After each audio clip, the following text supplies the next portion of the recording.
शकील अख्तर जी, क्या भाषण घबराहट भरा भाषण दिखाई देता है या प्रहार दिखाई देता है कांग्रेस के ऊपर, विपक्षी दलों के ऊपर?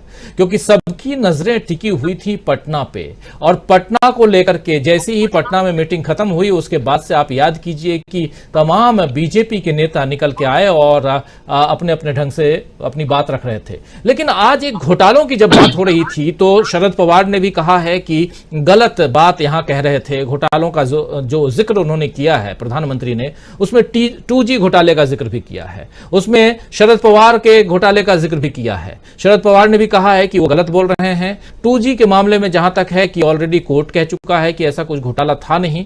तो बहुत सारी चीजें हैं। क्या प्रधानमंत्री, और उसके साथ साथ हम देख रहे हैं समान नागरिक संहिता की बात भी कर रहे हैं, यानी कि आप किसी रूप में हिंदू मुसलमान की तरफ भी बढ़ने की कोशिश कर रहे हैं। कैसे देखा जाए? क्या चुनाव में एक बार फिर से झूठ, फरेब और हिंदू मुसलमान, यही हम देखने वाले, और जिसकी शुरुआत आज प्रधानमंत्री नरेंद्र मोदी ने भोपाल से कर दी है, ये माना जाए? शकील अख्तर जी। देखिए राजीव जी, सबसे पहले तो हम आपको ये बताना चाहेंगे कि आपने जो कहा 2G के बारे में कि कोर्ट ने भी कह दिया है, कोर्ट से भी पहले जिन साहब ने ये 2G का पूरा तुमार बांधा था, विनोद राय जी CGA, उन्होंने कोर्ट में माफी मांग ली, बाकायदा लिखित में माफी मांगी है उन्होंने, और उन्होंने कहा है कि 2G के जितने आरोप थे वो मैंने गलत लगाए हैं। इससे बड़ी बात कोई हो नहीं सकती कि इस 2G के ऊपर केंद्र की UPA सरकार चली गई थी, उससे पहले 2013 में शीला दीक्षित की सरकार चली गई थी, और पूरे देश में इस 2G का माहौल बना दिया गया था। लेकिन 2G था क्या? कि विनोद राय ने खुद ने कहा है, जिन्होंने रिपोर्ट दी थी अपनी, कि ये 2G में कोई भी घोटाला नहीं हुआ है, कोई भी गड़बड़ नहीं हुई। तो ये एक माहौल बना के उसको पेश करना, जो सच्चाई है उसकी तरफ पर्दा डाल देना, ये काम जो है बीजेपी बहुत दिनों से कर रही है, 2012 से। और अभी जो है प्रधानमंत्री ने जो मध्य प्रदेश में बोला है, उसका कारण क्या है वो हम आपको बता देते हैं। मध्य प्रदेश में इस समय बीजेपी की हालत बहुत खराब है। वहां से बीजेपी के नेताओं में कांग्रेस जाने की होड़ लगी हुई है। अभी कल ही शिवपुरी से जो ज्योतिरादित्य सिंधिया की कॉन्स्टिट्यूंसी है, गुना शिवपुरी, वहां से एक बड़े नेता जो सिंधिया के साथ ही कांग्रेस में आए थे, राकेश गुप्ता जी, वो वापस जो है कांग्रेस में आ गए, और कमलनाथ जी ने भोपाल में उन्हें कांग्रेस की सदस्यता वापस दिलाई। राकेश गुप्ता जी कौन है? ये आज ज्योतिरादित्य की बुआ यशोधरा राजे ने पत्रकारों को बताया। यशोधरा राजे जी ये कहती हैं, उनके शब्द हैं कि राकेश गुप्ता जी बहुत प्रतिष्ठित परिवार के हैं, जैसे हमारा परिवार है राजमाता का। इतने प्रतिष्ठित परिवार के राकेश गुप्ता जी का वापस कांग्रेस में आना कितना नुकसान करेगा बीजेपी को, ये यशोधरा जी समझ रही है। और उससे पहले उसी शिवपुरी से, जहां से माधवराव सिंधिया और ज्योतिरादित्य सिंधिया सांसद रहे हैं, बैजनाथ सिंह यादव 500 गाड़ी के काफिले के साथ कांग्रेस में शामिल होने के लिए शिवपुरी से भोपाल गए थे। उससे पहले दीपक जोशी जी। दीपक जोशी जी कौन है? मध्य प्रदेश के जो पहले मुख्यमंत्री रहे भाजपा के, पहले भाजपा के मुख्यमंत्री कैलाश जोशी जी, सबसे सज्जन, सबसे बेहतरीन मुख्यमंत्री, उनके पुत्र, जो खुद विधायक रहे थे, खुद पूर्व मंत्री रहे थे। और कौन गए? मध्य प्रदेश पर्यटन विकास निगम के उपाध्यक्ष नरेश सिंह तोमर जी, जो भाजपा के बड़े मजबूत नेता है और बड़े राजपूत नेता है। वो मध्य प्रदेश में आज की तारीख में स्थिति यह है कि कांग्रेस के हर जिले के लोग कह रहे हैं कि भाई हमें किसी बीजेपी वाले को मत लाओ, हमारे यहां काडर में अव्यवस्था फैल रही है। और उधर कमलनाथ जी और दिग्विजय सिंह जो मध्य प्रदेश के दोनों बड़े नेता हैं, उनके सामने समस्या यह है कि आने वाले को कैसे मना कर दें। तो इस पृष्ठभूमि में आज के प्रधानमंत्री के भाषण को देखा जाना चाहिए कि मध्य प्रदेश में बीजेपी की हालत बहुत खराब है। और ये पहला चुनाव मध्य प्रदेश में होना जा रहा है जहां पे कांग्रेस एकजुट है और बीजेपी आपस में लड़ रही है। नहीं तो इससे पहले यह होता था कि कांग्रेस हमेशा लड़ती हुई दिखती थी और बीजेपी एक पार्टी की तरह काम करती थी। तो आज मध्य प्रदेश में बीजेपी के नेताओं में बहुत ज्यादा घबराहट है और उस घबराहट को दूर करने के प्रयास में मोदी जी ने आज का ये भाषण दिया है, जिसमें वो हिंदू मुसलमान भी लाए हैं, जिसमें एक एक नेता का व्यक्तिगत नाम लेके उनके बेटे बेटियों के बारे में भी कहा है, जो कि प्रधानमंत्री पद से बड़ा अशोभनीय लगता है इस तरह का भाषण देना। तो ये सारी की सारी घबराहट से भरी हुई प्रतिक्रिया है, जिसे कहते हैं पैनिक रिएक्शन। और ये चुनाव खाली मध्य प्रदेश में नहीं है, इसके साथ राजस्थान में भी है। राजस्थान में हालत और भी ज्यादा गंभीर है। मध्य प्रदेश में तो एक मुख्यमंत्री है बीजेपी का, शिवराज सिंह चौहान, जो मेहनत भी बहुत करते हैं, जो लड़ भी रहे हैं, संघर्ष कर रहे हैं जैसे भी कर पा रहे हैं, लेकिन बीजेपी का राजस्थान में तो कोई नेता ही नहीं है। और वहां जो एकमात्र नेता है वो भी इसी परिवार के, सिंधिया परिवार की वसुंधरा राजे, उन्हें मोदी जी आगे करना नहीं चाहते। अगर वसुंधरा राजे को राजस्थान में मोदी जी ने आगे नहीं किया तो राजस्थान में बीजेपी के लिए बहुत बड़ी मुसीबत होने वाली है। छत्तीसगढ़ में बीजेपी का कोई नेता नहीं, वो कांग्रेस के लिए खाली जगह है। और ये चीज जो है रमन सिंह सरकार के लिए, जो बघेल सरकार के लिए सबसे ज्यादा सुविधाजनक है कि वहां पे बघेल सरकार के लिए अब कोई चुनौती बची नहीं है।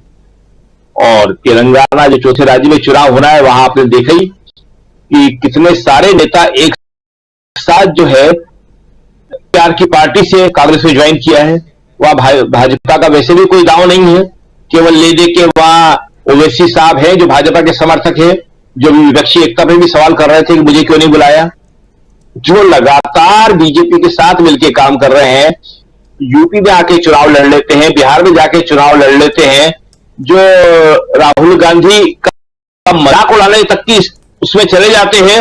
उन्हें शिकायत है कि मैं विपक्षी एकता में शामिल होना चाहता हूं, मुझे क्यों नहीं किया। तो तेलंगाना में बीजेपी का साथ और बीजेपी मिलके ओवैसी ज्यादा करने वाली नहीं है, वहां कांग्रेस ने अपनी स्थिति बहुत मजबूत कर ली है। तो अगर इन 4 राज्यों में कांग्रेस अच्छा प्रदर्शन कर लेती है तो आप खुद सोच सकते हैं 2024 के लोकसभा चुनाव में क्या होगा। और मोदी जी के लिए सबसे बड़ी चीज 2024 का लोकसभा चुनाव है। वो 2024 में अपनी हैट्रिक करना चाहते हैं। देखिए राजीव जी, आज आपने तो अपनी हैट्रिक कर ली, आज लगातार तीसरी बार जो है आपका जो चैनल है डीवी लाइव, वो लगातार पॉलिटिकल कमेंट्री में नंबर 1 पे आ गया। बहुत बहुत बधाई हो आपको इस मौके पर, बहुत बहुत शुभकामनाएं हो।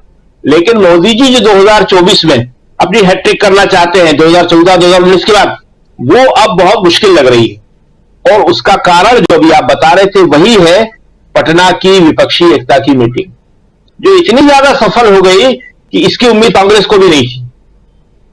और अब इसके बाद जो शिमला में मीटिंग होने जा रही है, वो निश्चित ही रूप से कुछ बड़ी ठोस घोषणाएं लेकर आने वाली है। और वो ठोस घोषणाएं ऐसी होंगी कि बीजेपी के लिए और मुश्किल हो जाएगी और आपको मोदी जी के और तल्ख भाषण सुनने को मिलेंगे। और जहां तक आप अभी अमेरिका का जिक्र कर रहे थे, हम बाद में बोलेंगे, मगर अभी इतना हम बता दें कि ये जो प्रतिक्रियाएं है वहां की प्रवक्ता की, कैथरीन की, वो बहुत ही अभूतपूर्व है।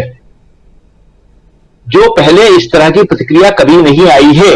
किसी एक पत्रकार के समर्थन में खड़े होके वहां के राष्ट्रपति का कार्यालय व्हाइट हाउस इस तरह की करे, ये हमारे लिए, भारत के लिए शर्म की बात है, बहुत शर्म की बात है। क्यों? क्योंकि भारत के द्वारा बीजेपी के जो आईटी सेल है उसके द्वारा सबरीना सिद्दीकी को ट्रोल किया गया। एक पत्रकार के लिए एक राष्ट्रपति भवन, एक राष्ट्रपति कार्यालय सामने आए, इससे बड़ी बात और क्या होगी। और उसने कहा क्या है, राष्ट्रपति की प्रवक्ता ने बड़े स्पष्ट शब्दों में कहा है कि हमने प्रेस कॉन्फ्रेंस इसीलिए की थी कि प्रेस की स्वतंत्रता, प्रेस को काम करने की आजादी बरकरार रहे। और हमने इस प्रेस कॉन्फ्रेंस में हमारे अपने राष्ट्रपति और मोदी जी दोनों से, जो भारत के प्रधानमंत्री हमारे आए हुए थे, सवाल पूछने के लिए पत्रकारों को आमंत्रित किया था। और उनके सवाल पूछने पर अगर उन पर सवाल उठाए जाने लगे तो ये एक बहुत ही निंदनीय बात है। शब्द प्रयोग किया, कंडेम किया, ये करने वाली बात हम कंडेम करते हैं इसको। तो ये विश्व में हमारी छवि को बहुत ज्यादा गिरा गई ये स्थिति। हमें ऐसा नहीं करना चाहिए था। पत्रकार ने एक सवाल किया था और आप सोचिए कि वो पत्रकार तो अमेरिका की थी, खाली हम ट्रोली कर पाए और उससे ज्यादा कुछ नहीं कर पाए। अगर वो पत्रकार भारत की होती तो आज क्या होता, या होते तो आज क्या होता। बड़ी गंभीर स्थिति है और इसकी पृष्ठभूमि में हमें इस बात को समझना चाहिए कि भारत में पत्रकारिता की क्या स्थिति है, स्वतंत्र प्रेस की क्या। इसीलिए स्वतंत्र प्रेस जो है हमारे यहां जो इंडेक्स आता है उसमें नीचे नीचे और नीचे चला जा रहा है। तो राजीव जी, ये सब मिला के प्रधानमंत्री अमेरिका गए थे भारत की छवि को और मजबूत करने के लिए। अपनी छवि तो खैर चमकाने गए ही थे, लेकिन हम तो भारत की छवि की बात करते हैं कि भारत के प्रधानमंत्री इससे पहले जब भी अमेरिका गए, किसी विदेश दौरे में गए, तो भारत की इमेज और ज्यादा चमकी। भारत वैसे भी बड़ा मजबूत देश है, लेकिन हमारे प्रधानमंत्रियों ने कभी भी अपनी छवि की चिंता नहीं की, अपने लिए विदेश में काम नहीं किया। उन्होंने हिंदुस्तान के लिए और हिंदुस्तान की जनता के लिए ही काम किया है। और ये पहली बार है कि अपनी छवि चमकाने के चक्कर में हमने भारत की छवि पर दाग लगवा दिया। जी राजीव जी। तो शकील अख्तर जी अपनी बात यहां रख रहे थे और बहुत इंपॉर्टेंट बात, चाहे वो कर्नाटक चुनाव की हो, चाहे मध्य प्रदेश की बात हो, चाहे इधर पटना की बात हो, या बात अमेरिका की हो, तमाम मसलों पर। और एक बात जो आप कह रहे थे शकील अख्तर जी कि अगर पत्रकार इंडिया का होता तो क्या होता, या होती तो क्या होता। इसीलिए तो प्रधानमंत्री नरेंद्र मोदी यहां प्रेस कॉन्फ्रेंस अब तक नहीं किए। तो ये अच्छी बात है कि प्रेस कॉन्फ्रेंस आप मत ही कीजिए, क्योंकि एक सवाल से आप इतना परेशान हो गए तो कई और सवाल पूछे जाएंगे तो क्या होगा।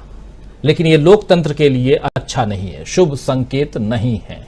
आना चाहता हूं सुनील शुक्ला जी आपके पास। प्रधानमंत्री नरेंद्र मोदी का भाषण, आप भोपाल का जो भाषण आज का था उसको आपने सुना। उस भाषण को सुनकर के आपको क्या लगता है? क्या एक हार के डर से, या पहले ही हारा हुआ नेता, राजनेता, मैं प्रधान कहूंगा इसलिए नहीं कहूंगा क्योंकि जिस लहजे में और जिस अंदाज में प्रधानमंत्री वहां भाषण दे रहे थे वो एक इतने बड़े लोकतंत्र के प्रधानमंत्री का भाषण नहीं हो सकता है। वो अलग ढंग से भाषण दे रहे थे और उस भाषण में कहीं ना कहीं आत्मविश्वास की कमी साफ दिखाई दे रही थी। और खासकर एक हार जो उनके हाथ में, कर्नाटक की हार ऑलरेडी है, और एक हार दिखाई दे रही है, एक नहीं बल्कि 5-5 आने वाले जो राज्य हैं उसमें से कई राज्यों में हार दिखाई दे रही है।